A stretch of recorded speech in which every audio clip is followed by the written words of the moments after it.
Okay, where the heck am I? Here I am. Anthony, yes, I've got your post up right here. And I was reading your writing. Yeah, I see, you see the changes. Good job. I mean, I think it looks great. I love your concept here. Your campaign looks fantastic. I do have some comments here, and I think that these comments are really going to pull this into a greater degree of harmony.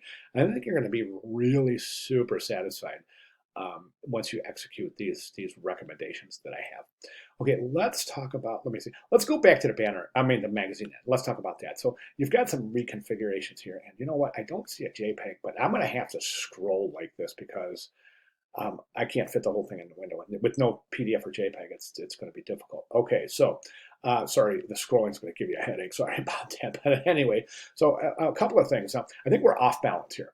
And the reason is because you've got too many elements on the right-hand side of the page. So this is centered, but this is more pushing towards the right. That adds weight. The weight of the visual weight of this tree, the visual weight of the man and his daughter, the visual weight of the type, and the visual weight of the logo all take the ad and kind of force it this way like it's going to tip over to the right. Recommendation, take your headline and subhead, okay? Watch my cursor. Headline, come get away. Just like this, right over the top, left align. Create a left margin right there. Okay, it's about right there. Come get away. White type will work, I think. This color is not harmonious. It just seems to have been randomly selected. So it's not really harmonious with the image.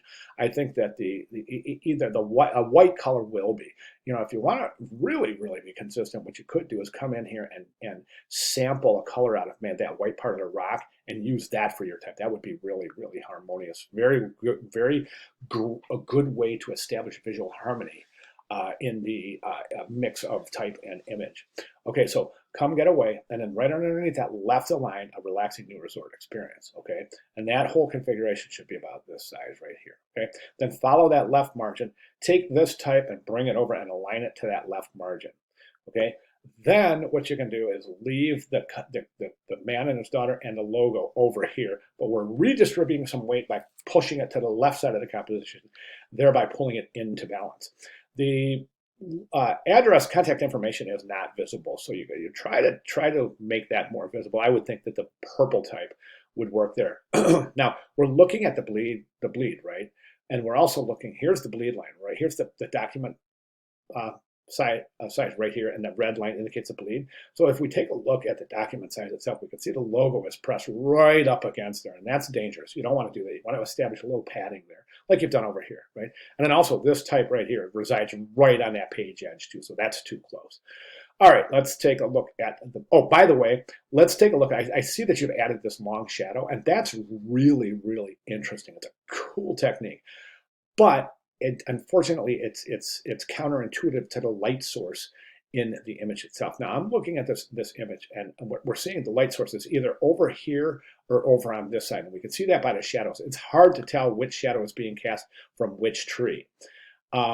But I'm guessing these shadows are being cast from this group of foliage right here, indicating that the light source would be over here somewhere.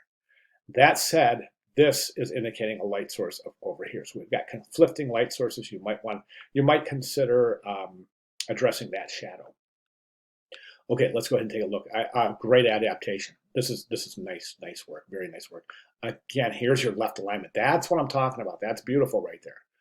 Okay, that's beautiful right there. So I think that right now, I think you can probably even get away in the banner ad with reducing the size a little bit, because right now I think that subhead is pressed right up against the headline.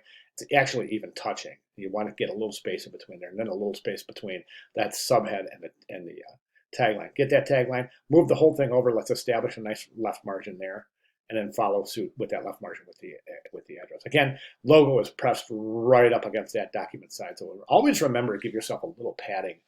Um, with your margins. You always want to establish margins. Again, the color, I'm guessing white might we're going to try purple, but the green just isn't working. Stands out like a sore thumb in the composition, and that's because it's not a harmonious color. Okay, oh, I don't recommend a drop shadow on type, ever. It's not the world's greatest practice. Most designers will agree with that. I'm not sold that you need it either. I'm not sold. A drop shadow creates separation from the background, and I don't see any benefit of separating the type from the background. A lot of students think that drop shadows and strokes increase the visibility, and actually it kind of works the other way, um, especially with strokes. If given a choice of the two, I would pick a drop shadow over a stroke. But nonetheless, take a look at the course announcement. It's called something like why shouldn't stroke your type, and you'll get a really good reasonable alternative for stroking or adding a drop shadow. All right, great job. Very, very nice work. Loving it. Any questions at all, Anthony, please let me know. I'll be glad to make any necessary clarifications. Thank you very much.